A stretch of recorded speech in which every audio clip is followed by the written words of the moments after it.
함이라. 아멘. 여러분 한 주간 잘 지내셨습니까? 우리 옆 사람과 함께 사랑의 교제, 사랑의 인사를 나누겠습니다. 사랑합니다. 사랑합니다. 사랑합니다.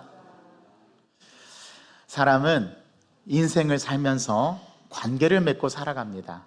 그렇죠? 그래서 인간을 관계적 존재라고 말합니다. 관계적 존재라는 말은 사람 자체가 관계를 맺지 않고서는 살아갈 수 없다라는 뜻입니다. 사실 생각해 보면 우리는 수많은 관계로 관계지어져 있어요. 가장 먼저 우리에게 근본적인 관계는 어떤 관계일까요? 가족 관계입니다. 혈연으로 맺어진 관계죠. 그래서 가족을 네이버 사전이나 다음 사전에 보면 사전적인 정의할 때 혈연으로 맺어진 집단이라고 정의합니다. 이게 가족이라는 말의 정의예요. 그래서 우리는 인생에서 가장 많은 영향력을 주고받습니다. 가족끼리 서로 영향력을 주고받죠. 또 기쁨과 슬픔을 주고받는 것도 가족관계입니다. 감동을 주기도 하고 또 상처를 주기도 하는 것도 가족입니다. 또한 그 중에서도 1차적으로 배우자와의 관계가 가장 지대하고 그 다음은 자녀, 그 다음은 부모입니다. 물론 결혼하기 전에는 부모가 먼저 우선순위가 되겠죠. 가족관계는 대체로 각자의 삶에서 많은 영향력을 줘요. 특별히 가족이 일상을 살아가는 삶의 모습은 서로 관계에 지어지는 아주 지대한 영향력을 줍니다. 그 다음에 우리가 관계 맺는 것은 직장이나 학교 또는 교회 공동체와 같은 그런 집단들의 영향을 주고받아요. 직장 동료와 학교 친구와 교회 교우와의 관계, 또 우리는 그 관계를 맺고 지금도 살아가고 있습니다. 친한 친구도 그렇죠. 우리는 사실 인지하지 못해서 수많은 대상과 관계를 맺고 살아간다는 것을 잊고 살아갈 때도 많아요. 심지어 사람이 아닌 대상들과도 관계 지어져 있습니다. 사람과 자연과의 관계도 그러한 관계 중에 하나죠. 그렇다면 우리에게 중요하고 우선적으로 관계 맺어야 할 대상은 무엇일까요? 여러분들은 일상에서 하루하루 삶 속에서 누구와의 관계가 가장 우선적이고 중요한가요? 이 질문에 대한 어떤 기관의 조사 결과를 여러분들에게 말씀드려 보겠습니다. 놀라지 마십시오. 10대는 1위가 뭘까요?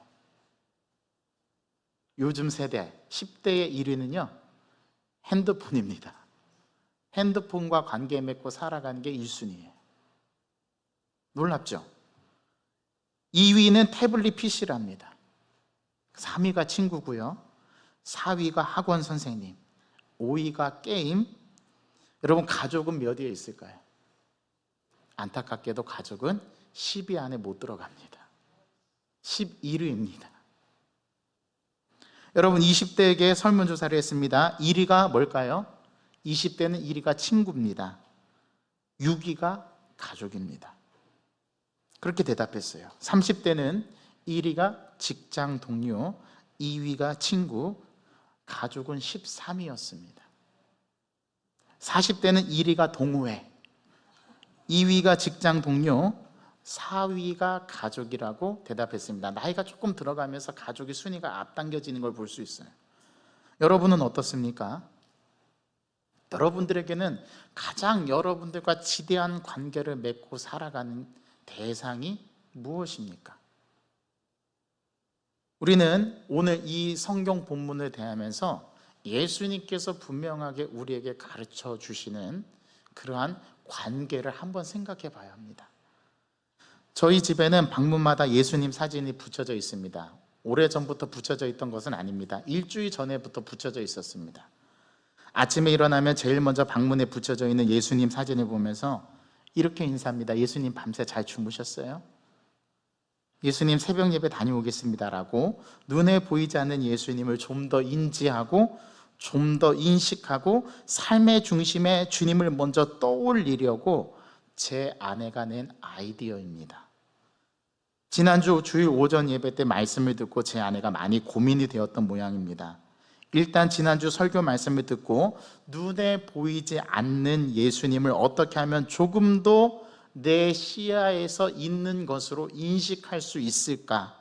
그렇게 주님을 머릿속으로 인식하고 눈에 보이지는 않지만 가장 가까운 영향력을 주는 대상으로 삼고 그렇게 살아갈 수 있을까 고민한 끝에 예수님을 눈에 보이도록 예수님의 모습의 사진을 눈에 잘 보이는 곳에 놓으면 한 번이라도 더 생각할 수 있지 않겠는가 하는 생각에서 예수님의 사진을 8장을 뽑아서 모든 문에 다 붙여놨어요. 그래서 가족들이 월요일 날 성경 말씀을 읽을 때 이 아이디어를 얘기하면서 한 번이라도 더 예수님을 우리들의 삶의 중심에 모시고 살아보는 게 어떻겠냐라고 제안을 했습니다. 너무나 기가 막힌 발상이었습니다. 목사님, 저도 그런 생각을 못했어요. 지난주 설교 때 우리가 한 주를 이렇게 한번 살아봅시다라고 여러분들에게 적용점을 제안을 하긴 했지만 거기까지는 생각이 미치지 못했습니다. 그런데 제 아내는 어떻게 하면 예수님을 가시적으로 우리 눈에 보여지게 인식할 수 있을까 고민했던 거예요.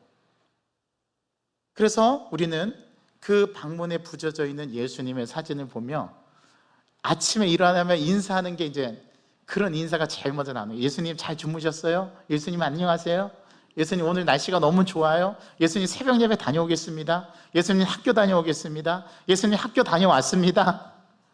이렇게 예수님 사진이 보여질 때마다 그 사진에 있는 예수님과 가시적으로 눈에 보이는 것처럼 대화하는 연습을 해보는 거죠. 그렇게 한 주간을 살아냈습니다. 그래도 며칠간은 예수님께 인사도 하고 사진 속에 예수님께 말을 걸면서 대화하는 시간에 빈도수가 좀 많았어요. 그런데 우리의 습관이 금방 고쳐지지 않듯이 며칠이 지나자 방문에 붙어있는 예수님의 사진도 뒤로 밀려나기 시작했습니다. 우리의 일상에 너무 바쁜 나머지 그 방문에 예수님의 사진이 붙여져 있어도 예수님이 뒤로 밀려나는 경험을 하게 된 거예요. 제 부끄러운 고백이지만 저의 솔직한 고백이에요. 우리가 누구와 어떤 대상과 관계 맺고 살아가느냐는 사실 우리에게 가장 근본적이고 중요한 질문 중에 하나입니다. 예수님과 친밀한 관계를 맺고 살아가는 사람은 예수님께 지대한 영향을 받을 수밖에 없어요. 선생님과 지대한 교류를 주고받는, 영향력을 주고받는 사람은 선생님이 가장 중요한 1순위가 돼요. 핸드폰을 가장 중요한 것으로 여기고 관계를 맺고 살아가는 사람에게는 핸드폰이 1순위가 되는 거예요. 그래서 여러분들에게 그런 질문을 드려본 겁니다. 여러분들은 누구와 관계 맺는 것을 가장 중요하게 여기고 살아가고 계시느냐? 우리는 한 주마다 교회 공동체를 떠나서 살고 또 한 주 주일날이 되면 우리는 모이는 교회로 예배당에 모여요. 그런데 우리는 이 일상 한 주간의 단위를 계속 반복하며 살아갑니다. 그리고 우리는 주일날 말씀을 듣죠. 말씀을 듣고 나면 깨달음을 얻어요. 그리고 주님 앞에 우리가 어떤 삶을 살아가야 할지도 제공받고 중요한 느낌을 가져요. 그런데 이게 하루아침에 바뀌어지지 않더라는 것입니다. 저도 일주일 동안 열심히 주님과 함께 대화해보며 살아가려고 했는데 어느 순간 바쁜 일상에 시간에 쫓기고 또 갑자기 일어난 사건들에 대해서 처리해야 하고 그러다 보니까 그 순간순간마다 예수님께 묻고 예수님 어떻게 하면 좋을까요? 예수님 이럴 때는 예수님이라면 어떻게 하시겠어요? 하고 묻는 습관들이 점점 퇴색되어져 가고 일상에 사는 다람쥐 쳇바퀴 돌아가는 삶처럼 그렇게 일상을 저도 살아가더라는 겁니다. 그래서 참 큰 이번 한 주간 동안에 많은 생각을 해보는 귀한 적용점이 되었어요. 제가 이걸 경험하면서 우리의 삶의 반경에서 예수님이 서서히 밀려나는 경험들을 경험하면서 우리의 신앙의 문제가 여기서부터 시작하는구나 라는 것을 한 번 더 깊이 있게 느끼게 되었습니다. 그런 생각이 들었습니다. 오늘 15장의 포도나무 비유의 말씀이 그러합니다. 15장에서 우리가 살 수 있는 유일한 방법은 예수님께 꼭 붙어 사는 겁니다. 영적으로 살아내야 하고 육신으로 살아내야 합니다. 이게 신앙의 근본이고 신앙적인 질문입니다. 오늘 15장의 포도나무의 비유는 그러한 비유예요. 15장은 14장에 이어서 예수님의 고별 설교가 이어집니다. 그런데 이 15장의 고별설교는 예수님의 독백으로 되어 있어요. 혼잣말로 말하는 것처럼 되어 있어요. 이전까지 요한복음 1장부터 14장까지는 예수님이 대화를 하거나 담화를 하거나 그렇게 서로 대화나 담화를 통해서 말씀의 메시지가 전달됐는데, 고별설교가 시작되는 14장부터는 담화에서 독백으로 바뀌고 이 독백이 16장까지 이어집니다. 그리고 17장에서는 예수님의 대제사장적인 기도로 이 고별설교가 끝나요. 그리고 18장부터는 예수님께서 체포되시고 십자가의 길을 걸어가시는 내용으로 소개가 돼요. 요한복음은 14장부터 16장까지를 예수님의 독백으로 처리하면서 우리에게 예수님께서 들려주시고자 하는 메시지를 녹여내서 우리에게 전달해 주고 있습니다. 오늘 그 가운데 15장은 비유로 되어 있어요. 예수님은 참포도나무요, 아버지는 농부시고 너희는 가지다라는 단순한 비유를 우리에게 독백으로 심화시켜서 말씀하고 있습니다. 다만은 공적인 자리에 있는 사람이 어떤 문제에 대해서 자신의 의견이나 태도를 공식적으로 밝히는 것을 담화라고 합니다. 근데 이 담화가 15장부터는 독백으로 바뀌어요. 예수님께서 혼자서 말씀하시는 말의 내용으로 우리에게 메시지가 전달돼요. 오늘 이 비유의 내용과 주제도 우리가 오늘 봉독한 9절부터 17절까지의 17절까지의 말씀도 그러합니다. 예수님의 독백으로 되어 있어요. 그런데 그 안에는 엄청난 우리에게 주시는 메시지가 담겨 있습니다.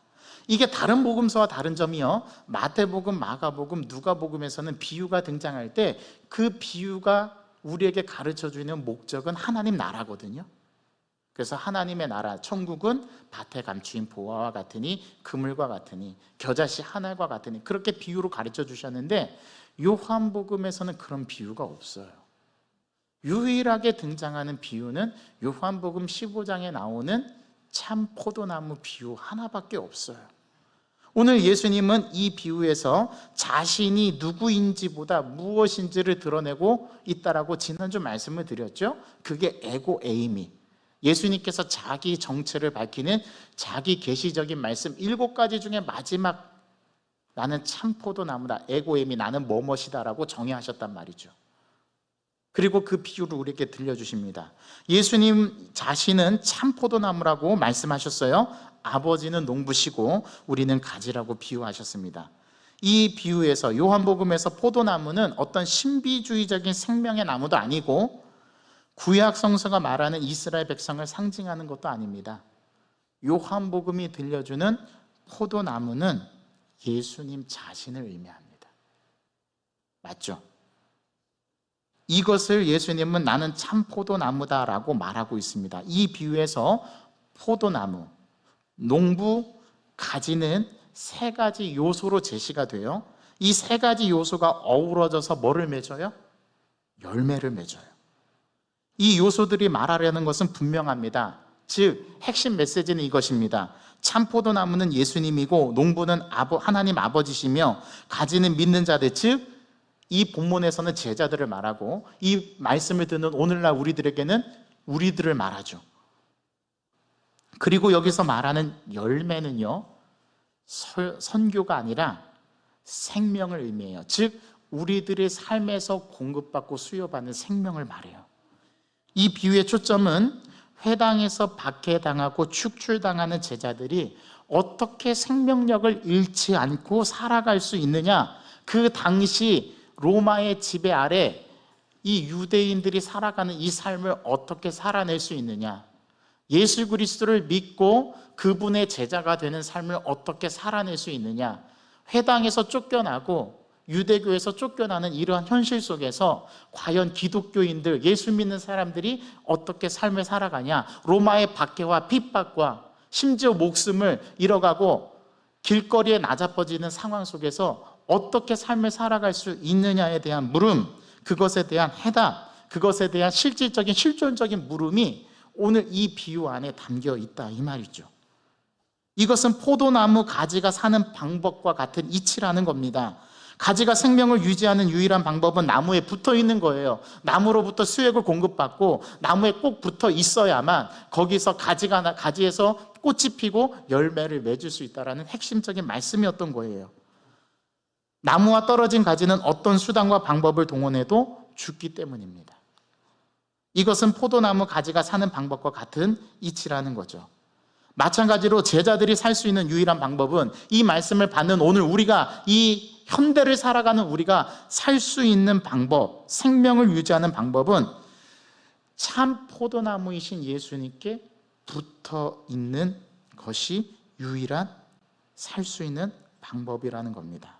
오늘을 살아가는 우리에게 똑같이 적용됩니다. 이게 어떻게 똑같을 수 있냐고 오늘 이 질문 앞에 물어야 합니다. 목사님, 이게 어떻게 똑같아요? 어떻게 예수님께 붙어 있다라는 이 말씀이 현대를 살아가는 우리가 예수님께 붙어야 살 수 있다라는 말과 어떻게 똑같아요? 상황도 다르고 시대도 다른데요. 그렇죠. 상황도 다르고 시대는 달라요. 그런데 이 말씀이 주는 참 의미를 깨달으면 오늘날 우리가 살아가는 이 삶도 예수님께 붙어 있어야 살 수 있다라는 결론에 도달하게 됩니다.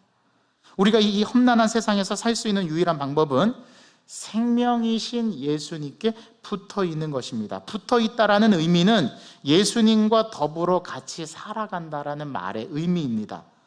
즉 우리가 잘 쓰는 표현으로 동행한다라는 거죠. 삶 속에서 예수님을 가장 친밀한 대상으로 관계를 맺는 것입니다. 여러분, 가족관계가 어떻게 맺어졌어요? 혈연으로 같이 살아가는 삶으로 이루어졌기 때문에 관계가 맺어지는 거죠. 즉 예수님께 붙어 있어야 우리가 살 수 있다는 말은 예수님과 더불어 살아가야 한다는 말입니다. 그렇다면 목사님 말하는 예수님과 더불어 살아가는 삶의 의미를 오늘 성경에서는 뭐라고 말씀하실까요? 그거를 우리가 들여다보기를 원합니다. 오늘 예수님은 이것을 나는 포도나무요 너희는 가지라 그가 내 안에 내가 그 안에 거하면 사람이 열매를 많이 맺나니 나를 떠나서는 너희가 아무것도 할 수 없음이라고 말씀하셨어요. 여기서 거하다라는 말은 요한복음에 7번 등장하는데 헬라어로 메노라는 헬라어 단어, 그리스어 단어로 표현되어 있는데요. 이 뜻은 더불어 산다, 함께 생활한다라는 뜻입니다. 즉 예수님께 가지로 붙어 있는다라는 의미는 예수님과 더불어 삶을 살아간다, 함께 생활한다라는 말의 의미였던 거예요. 내가 내 배우자와 함께 살결을 부대끼며 살아가듯이 그 안에는 갈등도 있고 기쁨도 있고 슬픔도 있고 아픔도 있고 어려움도 있고 즐거움도 있죠. 이 모든 것을 느끼고 부대끼면서 함께 사는 삶, 더불어 사는 삶. 지난주에는 이것을 우리가 느끼지 못하기 때문에 우리가 주님을 인식하지 못한다라고, 눈에 보이지 않기 때문에 우리가 인식하지 못한다라고 말씀을 드렸던 겁니다.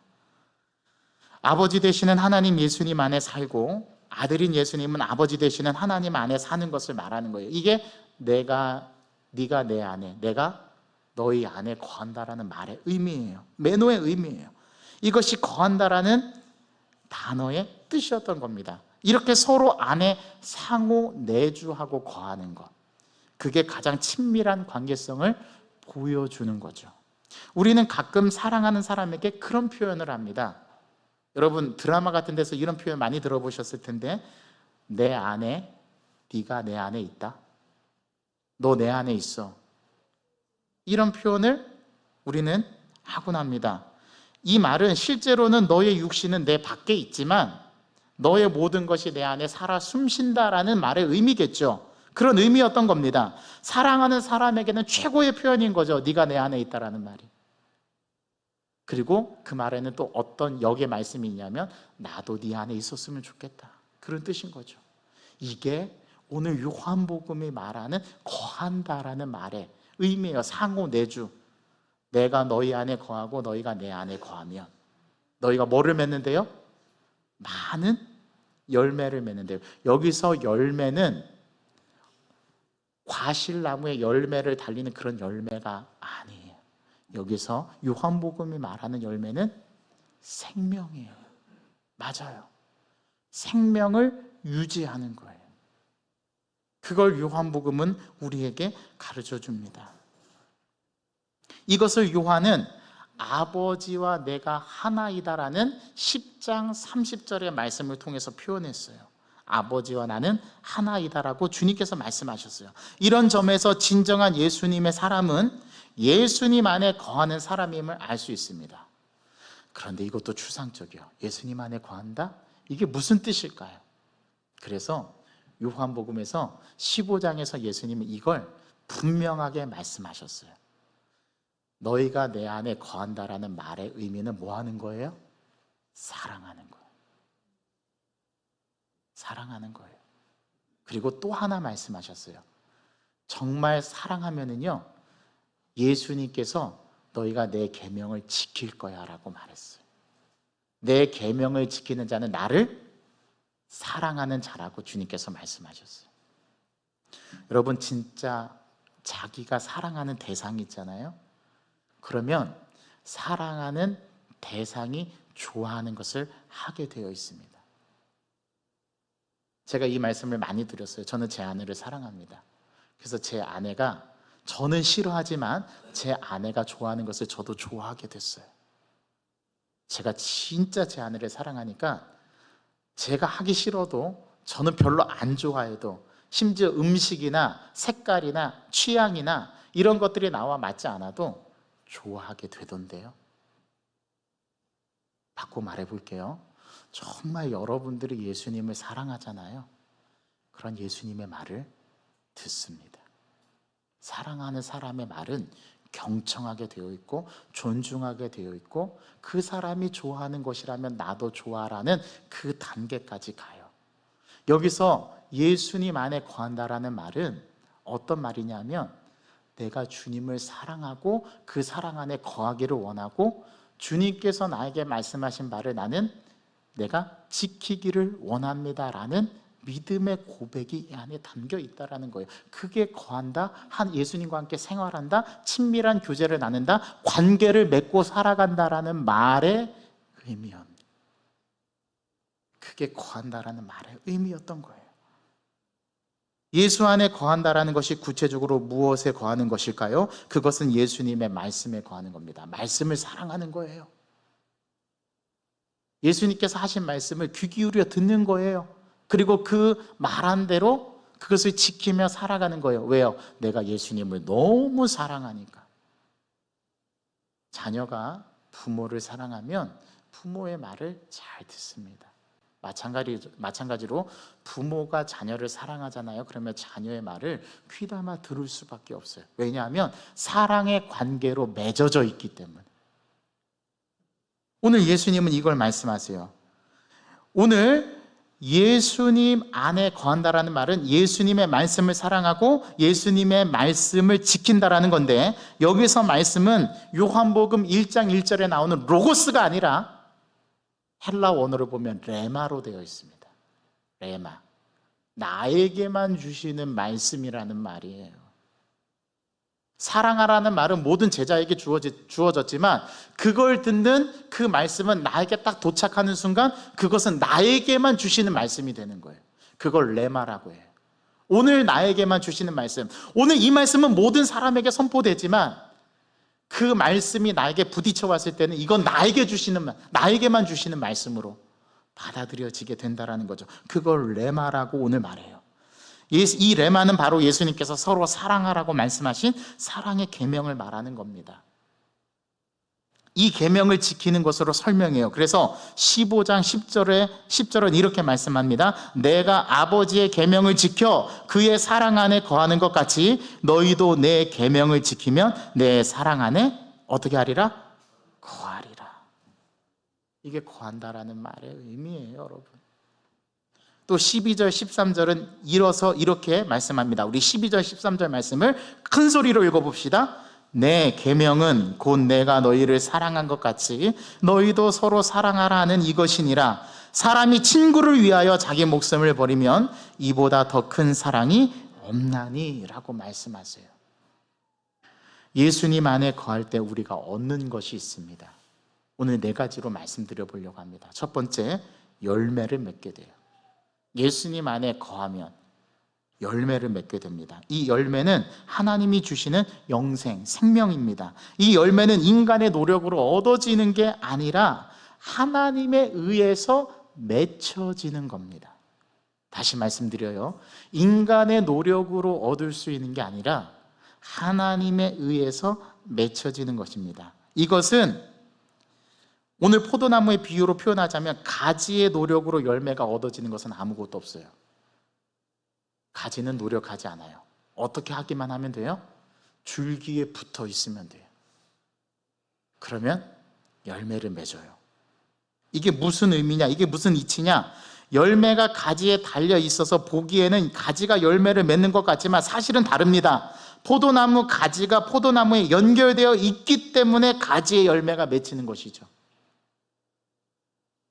이 의미를 잘 이해해야 됩니다. 그래서 15장 16절 한번 읽어보겠습니다. 15장 16절 이렇게 말합니다. 다 같이 읽어보겠습니다. 너희가 나를 선택한 것이 아니요 내가 너희를 택하여 세웠다라는 말로 설명이 돼요. 모든 열매의 근원은 하나님과 예수님의 은총에 있는 것이라는 사실입니다. 그래서 내가 노력해서 얻는 게 아니에요.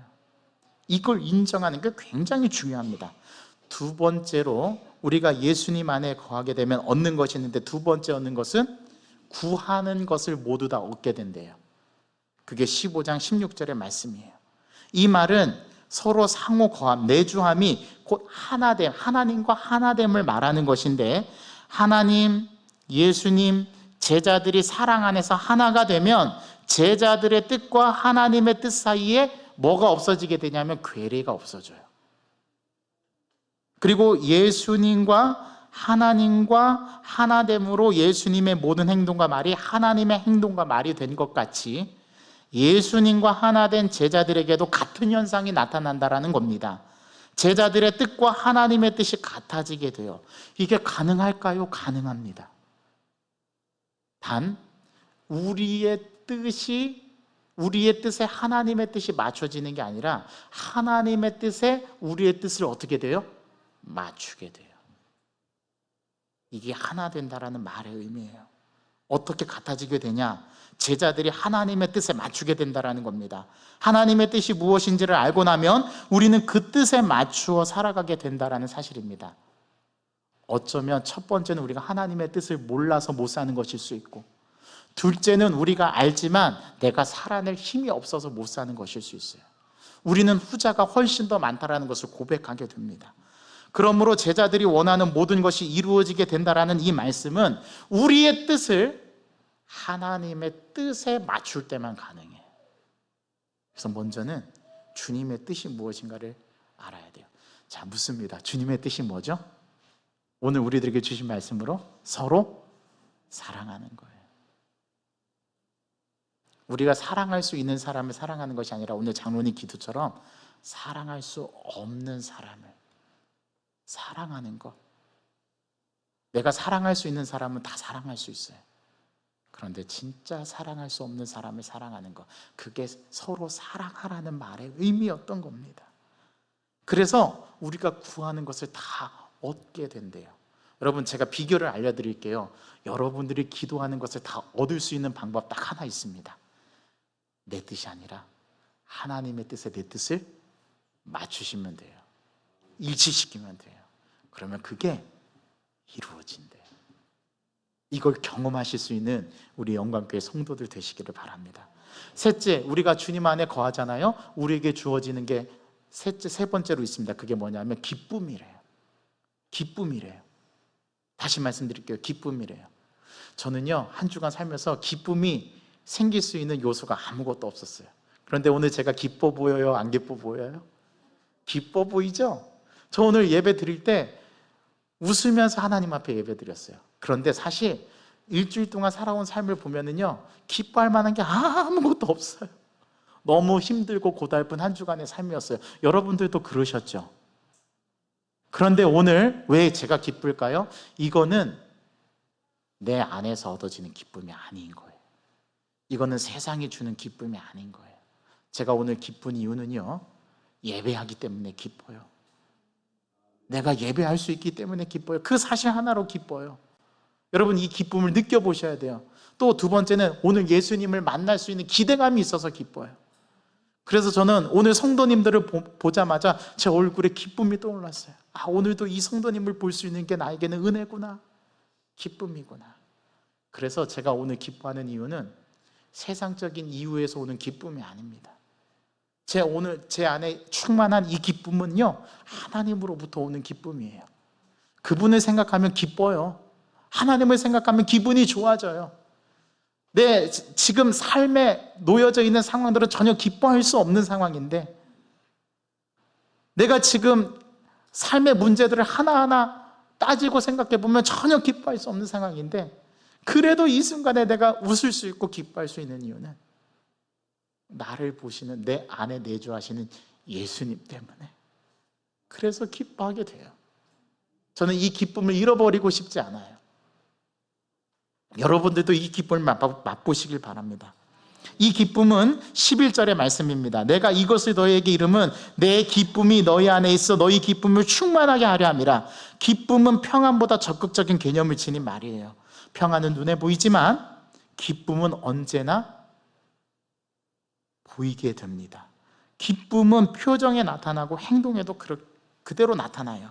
그러므로 기쁨은 감출 수가 없어요. 그래서 여러분들 기분 좋은 일이 생기면 즐겁죠, 기쁘죠. 그게 나타날 수밖에 없는 속성이기 때문에 그래요. 그것을 예수님은 내 기쁨이라고 11절에 말씀하셨어요. 내 기쁨이 너희 안에 있어. 다시 말씀드리는데, 내 기쁨이 누구 안에 있어?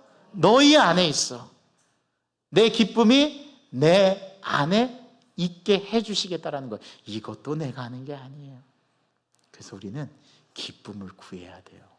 하나님께 기쁨을 달라고 구해야 돼요. 이 기쁨은 인간에서 나오는 것이 아닙니다. 제자들의 기쁨은 예수님에게서 오는 기쁨이었습니다. 그것을 예수님은 내 기쁨이라고 말씀합니다.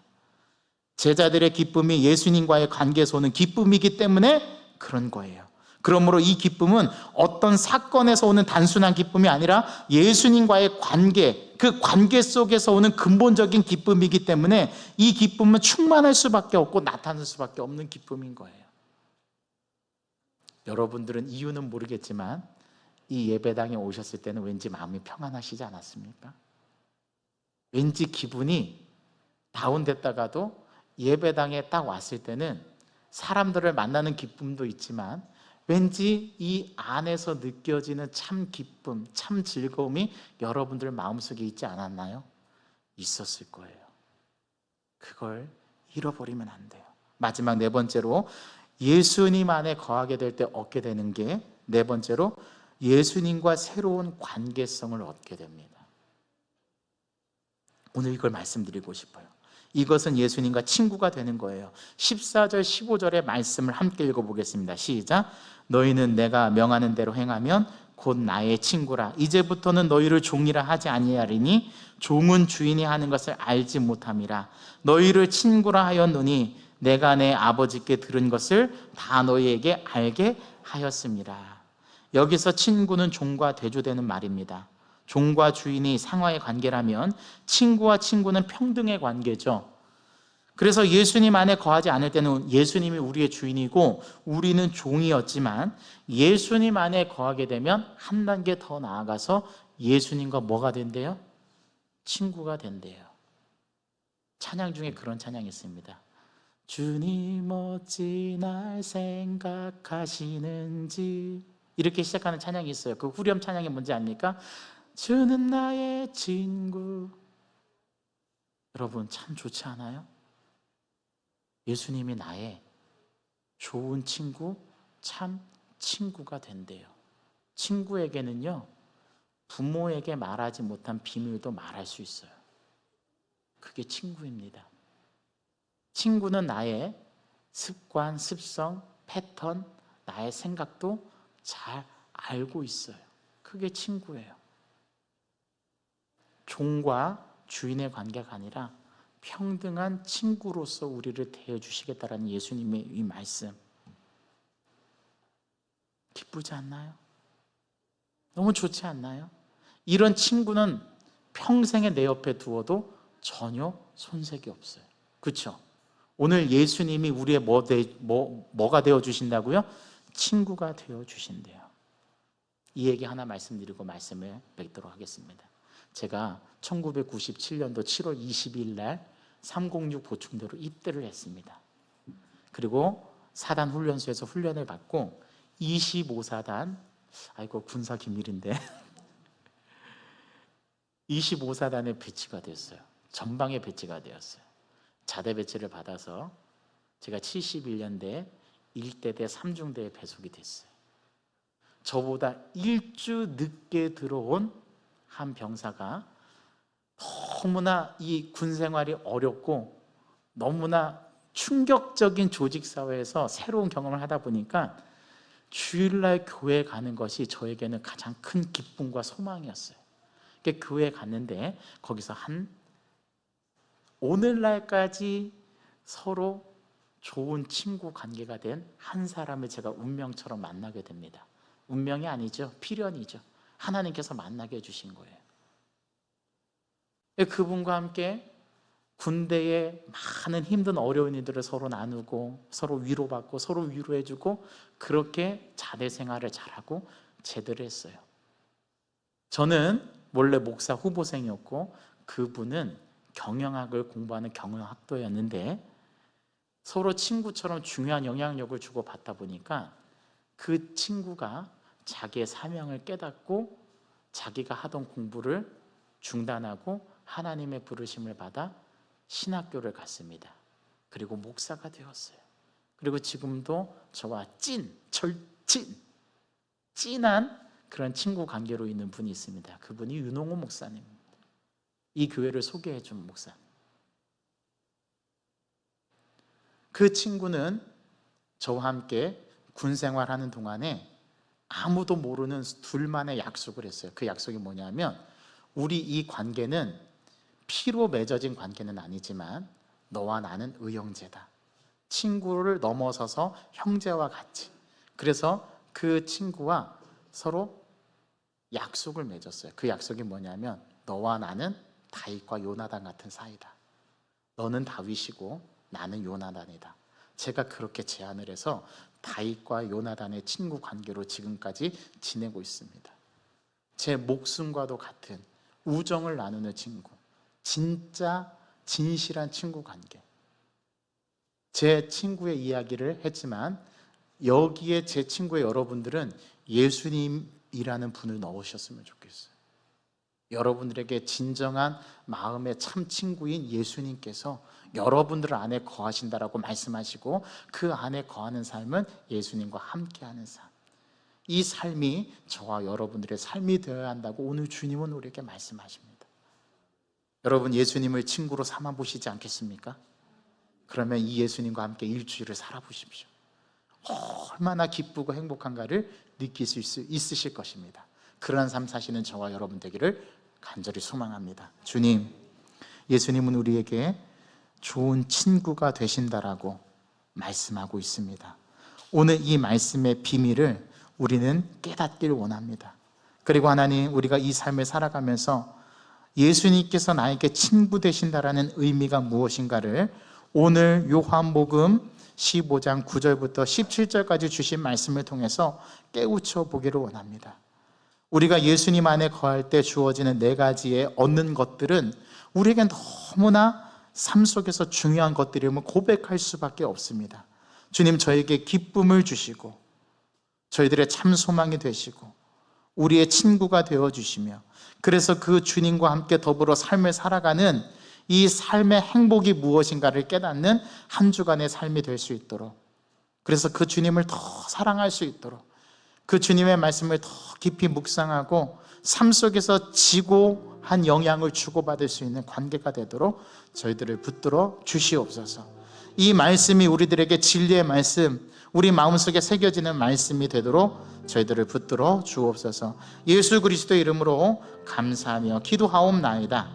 아멘. 오늘 이 말씀 주신 것을 우리가 함께 마음속에 가지고 다 같이 일어나셔서 우리 함께 더 원합니다. 이 찬양